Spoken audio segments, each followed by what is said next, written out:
Self-doubt is just a part of life. There's no way around it. It's simply, a part of the journey to purpose and to destiny. That's just the way it goes. So, girl, there's no reason for you to be like, child, me? Self-doubt? Nah. Listen, you know the truth. I know the truth.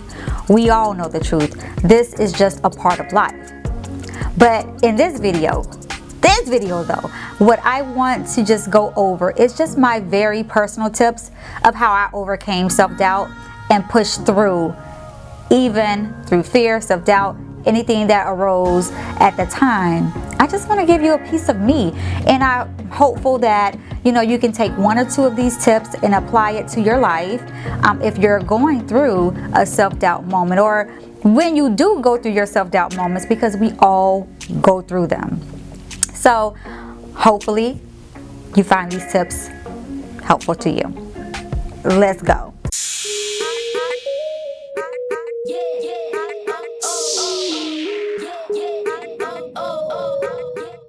Hey Boss Beauty, it's your confident bestie, Lakita. And if this is your first time stopping by the channel, welcome.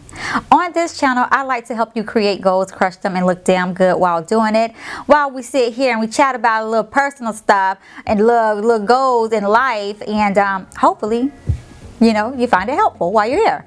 So with that being said and done, as mentioned, I wanted to just give you a few of my personal tips of how I push through self-doubt. So if you're ready to go on this ride, on this video, baby, let's get into it, okay?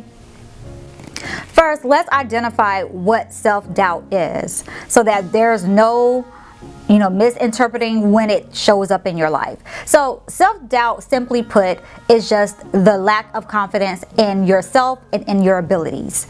That's as simple as it gets. Let me say it again, just in case you didn't get it. It's the lack of your self-confidence and your abilities. So yeah, this is why these tips are important, because girl, you can get through this. I got through it. I get through it every time it shows up, so I know that you can do the same. So let's go ahead and just continue on, because girl, we're gonna get through this one, okay? Hey, but before we continue, go grab your water, your tea, your wine, coffee, whatever, honey. Sit down, relax, chill. If you want to dim your lights, girl, if you want to set your vibe, go ahead and do so. You got time. You pause. You got time. Go. So I may be like the 1,000th person to tell you this, but self-doubt is definitely going to show up when you're in your elevating seasons. So as you're growing in life and growing into who you are destined to be, you're going to go through all of these seasons. And every season is a season of elevation. So therefore, there is always going to be self-doubt present at some point on your journey. I mean, there's just no way around it. And you got to be ready for sis, period. That's, girl, I don't know what to say. You just got to be ready for her, because she is coming for you. I don't know why she like that. But, and it's basically you. So you just got to be ready for yourself, period. So, yeah. Okay, so I'm a very, very visual person. So I like to do a lot of visualization so that of course, that I can envision myself and my future life. And then I also like to envision like what fear would look like as a person, how fear would act, how self-doubt would show up and be a person, right? That helps me really hone in on how to push past fear and self-doubt, because then when I make them real people, I then realize these are people that girl, I wouldn't even hang out with these people. So why am I tripping at this point? So I'm a very visual person. So these are things that I do when it comes down to pushing past self-doubt. I envision self-doubt as a person. So if self-doubt was a person that I thought was my friend or was in my inner circle, I envision her to be something like this. I would show up and I would tell her, like, of course, because we're really cool, like what's going on, what I'm trying to work on. So I'd be like, hey girl, so I saw this nice house and I think I'm gonna go ahead and put an offer on it. And yeah, I'm just so excited about it. I just cannot wait to get this house, like something that I can own and call my own. So you happy, right? You happy to tell your friend what's going on in your life, or what is going to potentially start happening in your life, because you just been manifesting this and thinking about it and visualizing this house, and you just so happy and ecstatic, honey. You are. Why not tell my friend what's going on? And so self-doubt will respond, girl, you sure about that? You sure about that? You remember last time you tried to get a house, girl, you got so depressed because, you know, none of the offers were going through. They kept falling through. Girl, you got so depressed. And girl, what about this market? This market is the pits, okay? So why are you trying to get a house now? Like, I would, if it was me, I would just wait it out a little bit. I just waited out a little bit, you know, because again, girl, remember, I don't want you to be depressed like you was last time. You know, I'm just looking out for you.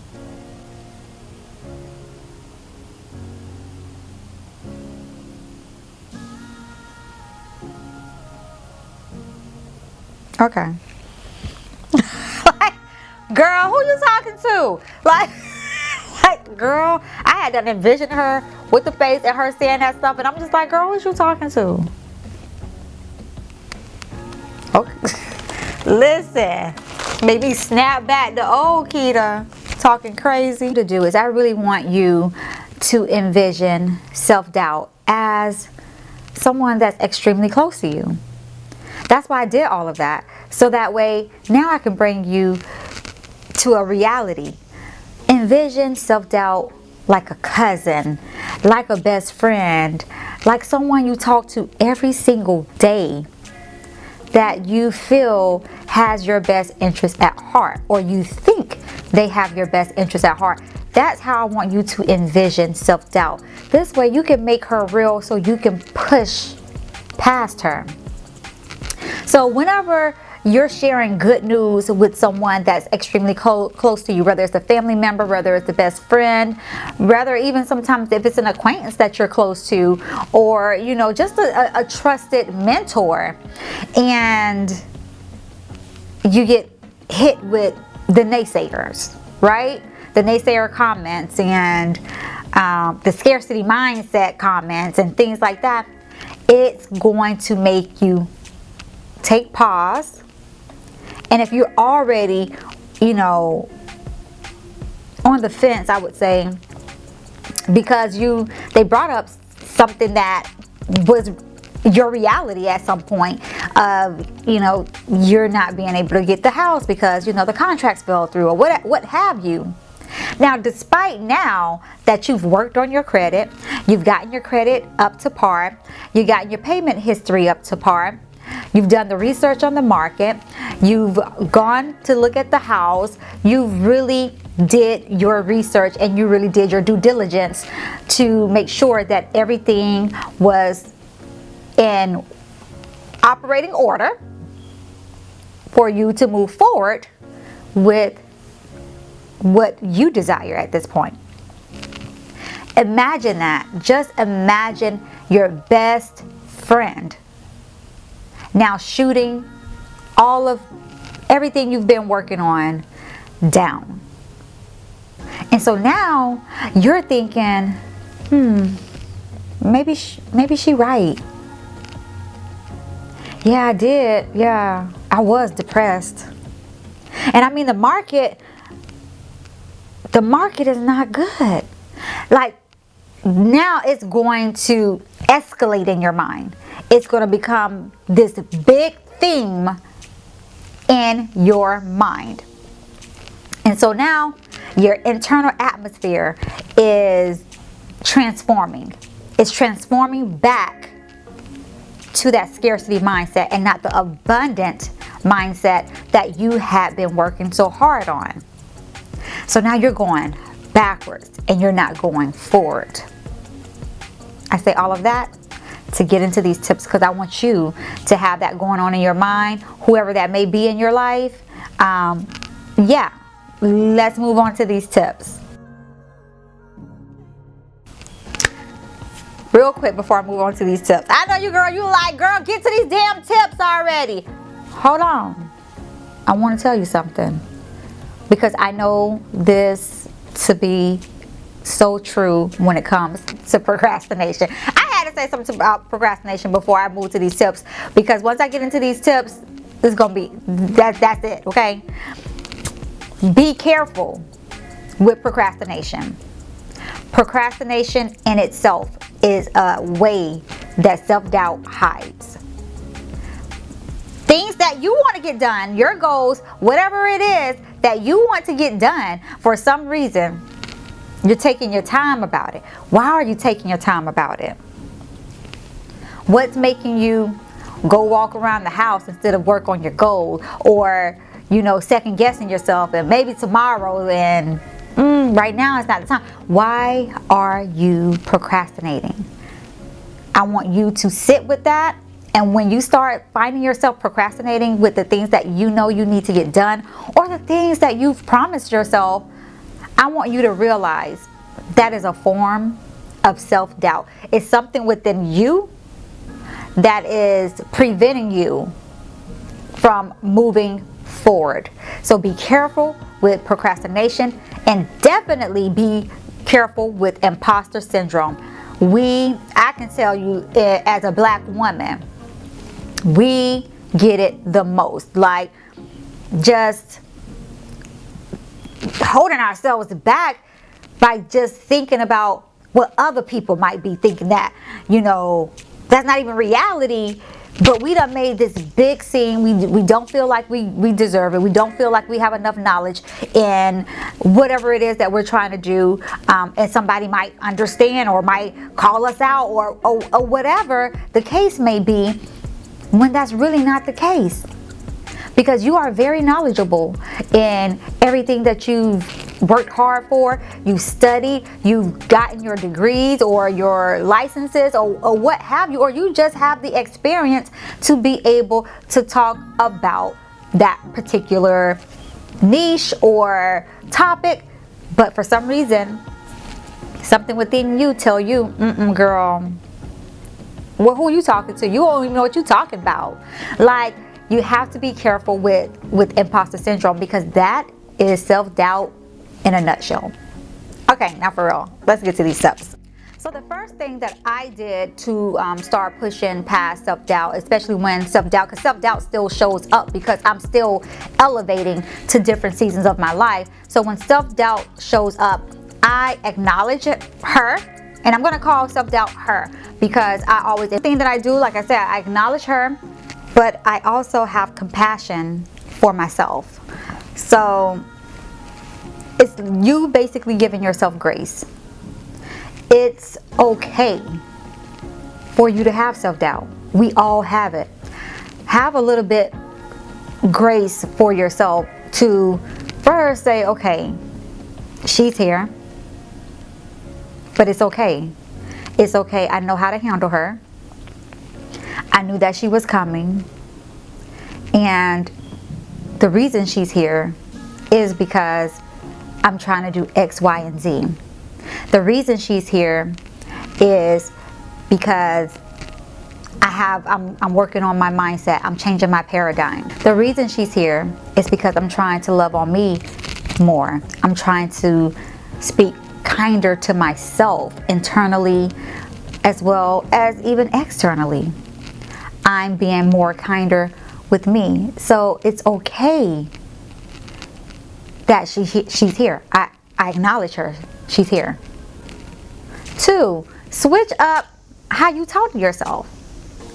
Going back, like I was saying, to number 1, have compassion for yourself. And now you need to switch up how you talk to yourself, because self-doubt is talking down to you, but the new you should be elevating you within your mindset, within your mood, your vibe.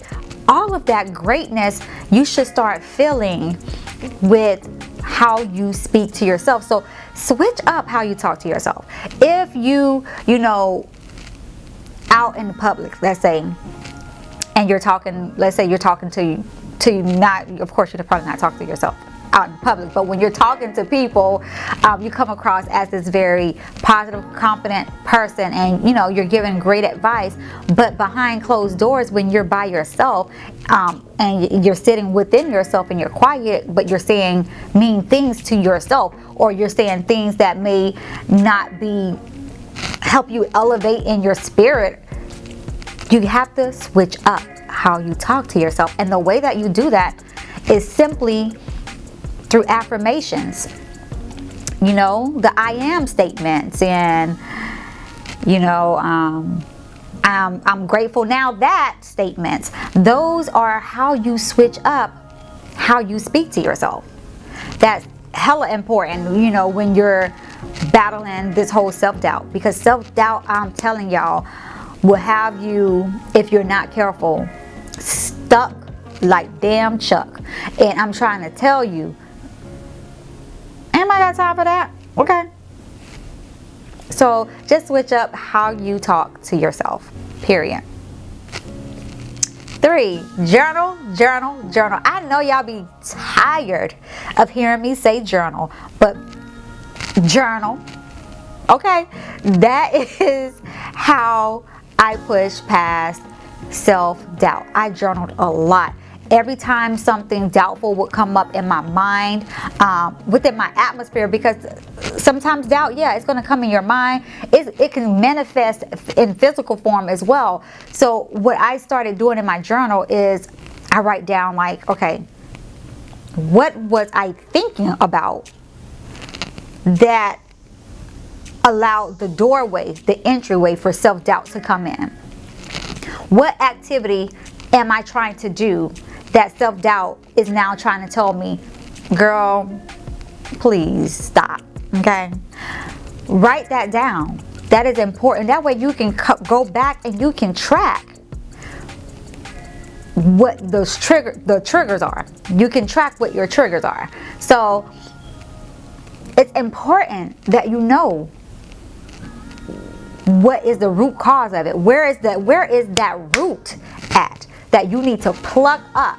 Because whatever that particular situation is, whatever that particular activity is, what particular goal you're trying to achieve, that self-doubt does not want you to move past, to get accomplished. You need to be able to pluck it up by the root, know where it came from. Did it come from my childhood, my upbringing, trauma in a past relationship, trauma in a past friendship? Where did this self-doubt come from? Where did the narrative originate? That's the reason why I always tell you to journal. I love journaling. Journaling like releases. It's like a release. It's therapeutic for me, because not all the time will you have access to your therapist. Not all the time will you have access or feel even comfortable with sharing what you're going through with someone. So the best way that you can get that toxic energy out of you is by just dumping it on paper. That way it's in front of you and you can decipher, does this matter, or do I need to just put this in a metaphorical, emotional trash can? I'm just saying, journal. 4, do not entertain any naysayers. It is imperative when you're going already through so much and then self-doubt shows up and you start questioning yourself and you start second guessing yourself, and you have someone that just comes into your atmosphere and just not pissed on it in a way, but I would say you know, douse it with a little bit of lighter fluid. Like, you know, let's make this like intense. Let's intensify, you know, this doubt that she already feeling. Not everybody, and I hate to say this, but it's so true. Not everybody who say they are happy for you, that girl, I'm so proud of you. Not everybody who say those comments truly mean them. And you can tell by what people say to you. You can tell through their actions. You can tell through their body language. You can just tell. So it's very important that you are, you know, connected enough to be able to identify those people in your life, to be able to say, this is a liability type of person. This is not an asset type of person for my life.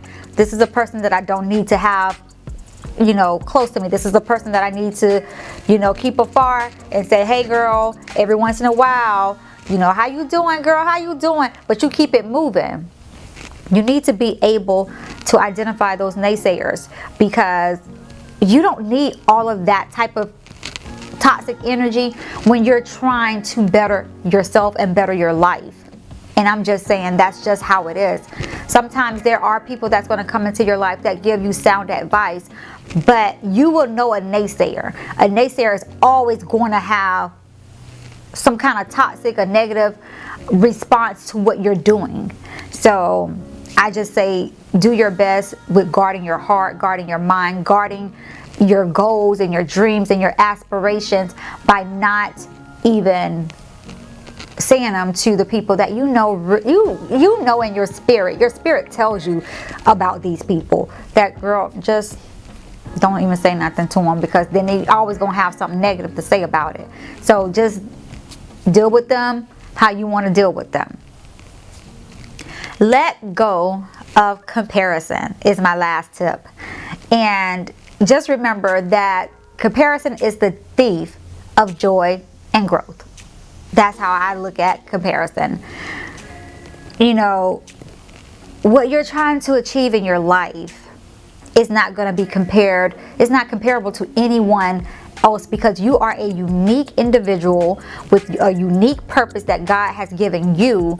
And so He did not give that same exact blueprint to someone else. So the fact that you're looking over there in that lane and you're comparing yourself to, okay, well, they're doing the same thing that I'm doing. Okay, I like the way they're doing it. No, honey, stick with what you're doing and how you're doing it. That person don't have the same personality as you. That person doesn't have the same delivery as you. Like, there are certain unique factors about you that's going to push you further into what it is your calling is, because it's uniquely for you. You don't have to chase and go look for what is already yours. It's always going to find its way to you. So stop comparing yourself to others. And I think that is very important when you're going through self-doubt, because comparison is a breeding ground for self-doubt. It is going to keep you in prison. Mentally, spiritually, physically, you're just going to feel stuck all the time. But that is all the tips that I have for you, girl. I told you it was going to be quick this time. So I only had the 5 tips. So I just want you to remember that you are very, very, very worthy, very much so enough as you already are. Know that self-doubt is going to show up, and it's fine. It's fine. Just, I hope you can at least take 1 or 2 of these tips, especially if you're going through a self-doubt season right now. It's imperative that you do your best with pushing through. Self-doubt is very, very hard to combat when you don't know what you're battling. So I hope that, you know, you can at least take the one, you know, tip of just making self-doubt a person. You know, that helped me tremendously, is when I can make different things. And I tend to do that because I'm a story, you know, I tell stories. So the way that I convey a lot in my storytelling is through characters, right? So if you make these things that come up in your life a character, you can then decipher, is this person good for me or is this person not good for me? And if the person is not good for you, which more than likely 100% of the time self-doubt is not good for you, then you can decide how you're going to handle that person in your life, aka self-doubt. So again, I hope these tips helped you out a lot. And I just want to let you guys know that Confidence on Stilettos do now have the virtual vibe board session course up and available for those of you who want to, you know, really make a virtual vision board with your short-term goals that works for you. Like, this board is going to help you get into your goals and achieve your goals within the 3 months. You know, that's what short-term goals are. You want to get to it, honey, get to it. So if you want to participate in the virtual vibe board session course, it will be in the description below. Then also, please download your free You Pressure Girl workbook. That way you can do the workbook prior to enrolling into the course and be ready to go with your virtual vibe board and have something tangible to look at every single day. That way you can take action every single day on your goals, specifically your short-term goals. That way you can move into the life that you desire and deserve. So with that being said and done, I will see you guys on the next one. And yeah, always remember to aspire to inspire someone every single day. Peace and blessings.